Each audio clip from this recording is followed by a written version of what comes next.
Students, आज आम पुणी से मुद्रा विषय डिस्कसन करवा। पूर्व क्लास रे हम कौन डिस्कसन करथिले ना मुद्रार डेफिनेशन आ मुद्रा कहा जाए ता सहित पण्य विनिमय व्यवस्था जोड़ा आम डिस्कसन करूँ पूर्व क्लास रे। पण्य विनिमय व्यवस्था क्या कहुए जिते बड़े गोटे द्रव्य बदल आउ गोटे द्रव्यर प्रत्यक्ष विनिमय हुए।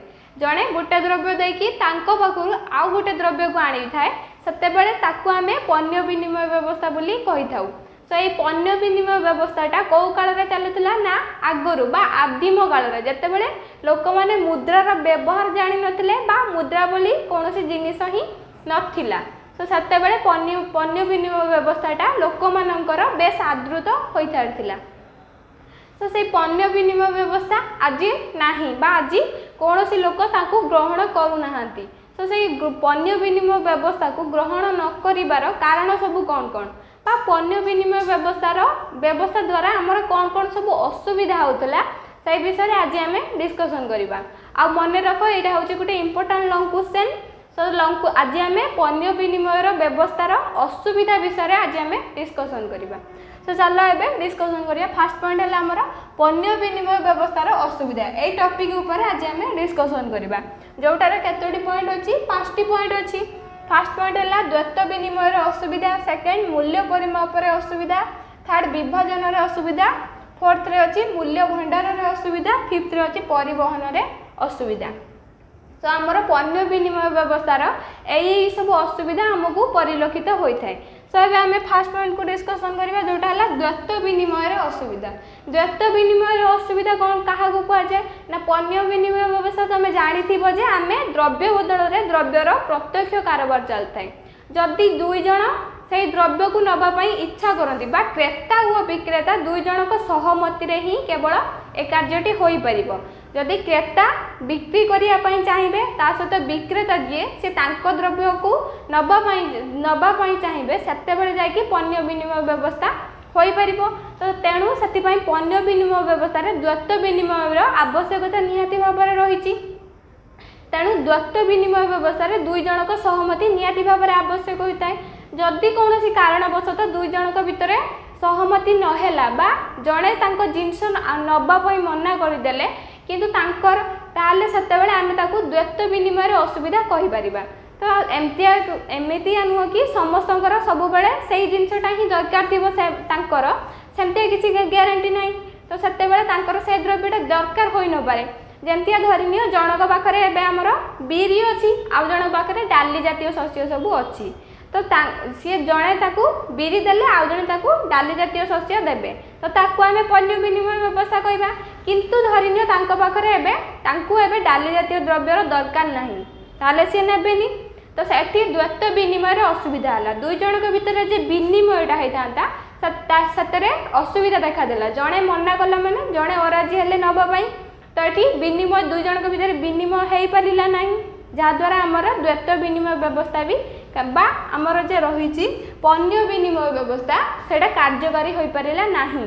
ताले द्वैत विनिमय क्या कहुए ना जड़े गोटे द्रव्य देले आउ जड़े ताकू आउ गोटे द्रव्य दबा ताकू आमे द्वैत विनिमय व्यवस्था बोली कहबा। सो सेटार असुविधा कौन आमे जानले। एबे आमे जिबा हमर सेकेंड पॉइंट जोटा है मूल्य परिमाप असुविधा।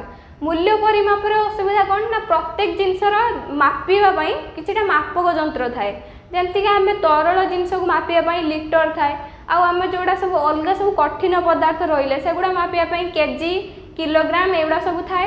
तो किंतु जितेबाला आम से किंतु कौन मापक यंत्र नथिला ता द्वारा कौन होता ना कौन द्रव्यर मूल्य केते आम जानी पारु नथिलु।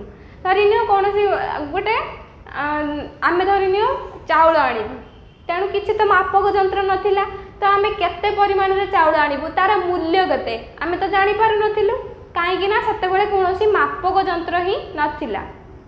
आउ सेथिपाई पण्य विनिमय व्यवस्था जोड़ा है जोटारे पण्य विनिमय व्यवस्था से अनेक प्रकार असुविधा देखा जाउतला। असुविधा कहीं देखा जाउतला जेहेतु आम कौन द्रव्य को मापी पारिबा नहीं। तो जेहेतु मापी पारिबानी ताले तार मूल्यटा तार दाम केते सेटा भी आम जानी पारिबानी। तो आम जदि मापी पारिबा एटा गोटे केजी है कि 2 केजी है तो सेतेबेले आम तार दामटा दे पारिबा। किंतु जेतेबेले आम ताकू मापी पारिबानी बा जानी पारिबानी तार ओजन केते ताले ताकू तार मूल्य केमती दबा।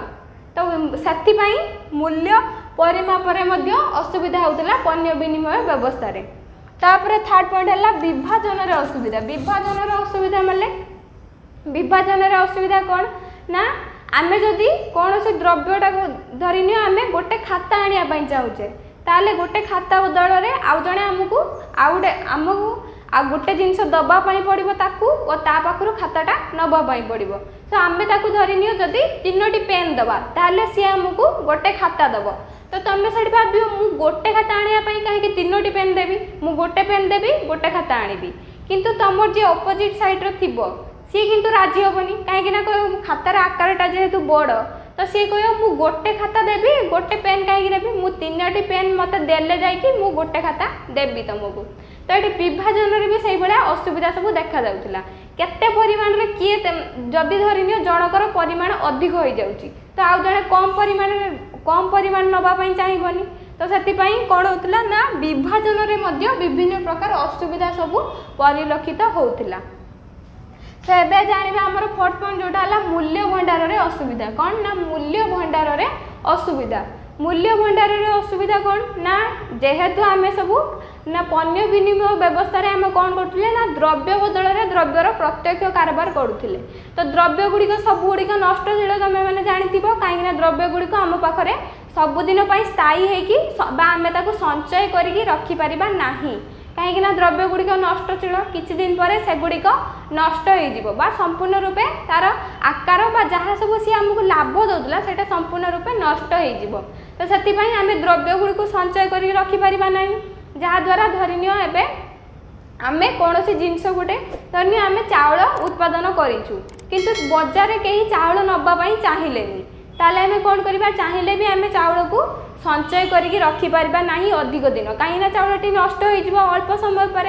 तो से मूल्य भंडार भी असुविधा होता जहाद्वारा लोक मैंने कौन सी जिनस निज पाखे संचय को बढ़े पार नुले केमती संचय बढ़ेबे जदि से पाखे मुद्रा था ताले मुद्रा को से अधिक दिन निज पाखे जिते दिन चाहिए संचय कर रखिपारे कहीं मुद्रार मूल्य नष्ट हुए बा मुद्रा मुद्रा नष्टशील नुह। तो से मुद्रा को अधिक दिन संचय कर रखि पारथांते किंतु जेते बेले मुद्रा तांका पाखरे नाही द्रव्य सब अच्छी तो से द्रव्य को से संचय करके रखिपारे ना जहाद्वारा कौन होता ना मूल्य भंडार रे मध्य असुविधा सब परिलक्षित होता।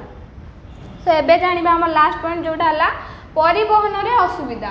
परिवहन रे असुविधा कौन होता ना तुम जानिछ जे पण्य विनिमय व्यवस्था आदिम काल रे बा बहुत दिन पूर्वरु चालुथिला जते बेले कि रास्ता घाट आउ विभिन्न प्रकार परिवहन व्यवस्था कौन सुविधा नथिला बा आजिकल जमती आमर गाड़ी मोटर बा विभिन्न प्रकार सुविधा सब हो जाइछि सेते बेले से प्रकार सुविधा आदौ ही नथिला जहाद्वारा लोक मैंने अनेक प्रकार असुविधार सम्मुखीन होते।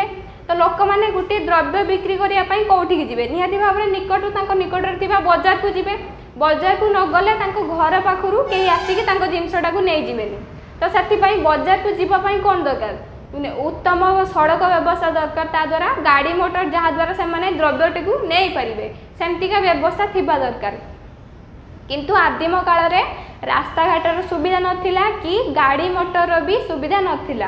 तो तेणु लोक मैंने कौन करथिले ना निज द्रव्य को बाजार बिक्री करने पई केमती नहीं जाउथिले कांधरे नहीं जाउथिले कांधरे बोहिकी नहीं जाउथिले आउ जहाद्वारा धरिनियो बजार तांको जिनसटा बिक्री हेलानी ताहले से कौन करिवे ना पुणी कांधरे बोहिकी आनिकी तांको घर को नहीं आसिबे। एई प्रकार सब असुविधा होता जहाद्वारा पण्य विनिमय व्यवस्था भी ठीक भाव में कार्यकारी है नाही। सो आज आम आजिका वीडियो रे आम कौन डिस्कसन कले ना पण्य विनिमय व्यवस्थार असुविधा सब कौन कौन जोटार केतोटी पॉइंट रही ना 5टी पॉइंट रही। फास्ट पॉइंट है द्वैत विनिमय असुविधा, सेकेंड मूल्य परिमाप असुविधा, थर्ड विभाजन असुविधा, फोर्थ है मूल्य भंडार असुविधा, फिफ्थ है परिवहन असुविधा। यही 5टी पॉइंट उपर आज आम डिस्कसन कर सारचु। तापर आम जानी सारे जे पण्य विनिमय व्यवस्था कहीं लोक मान द्वारा आदृत है ना और तार असुविधा सब कौन कौन रहा। नेक्स्ट क्लास रे आम कौन डिस्कसन करवा ना मुद्रार कार्यावली मुद्रा सब कौन कौन कार्य कले से विषय में आम डिस्कसन करवा। तो आजिकार क्लास टी जब भल लगी ताले मो वीडियो को लाइक करो और आम चैनल को सब्सक्राइब करो।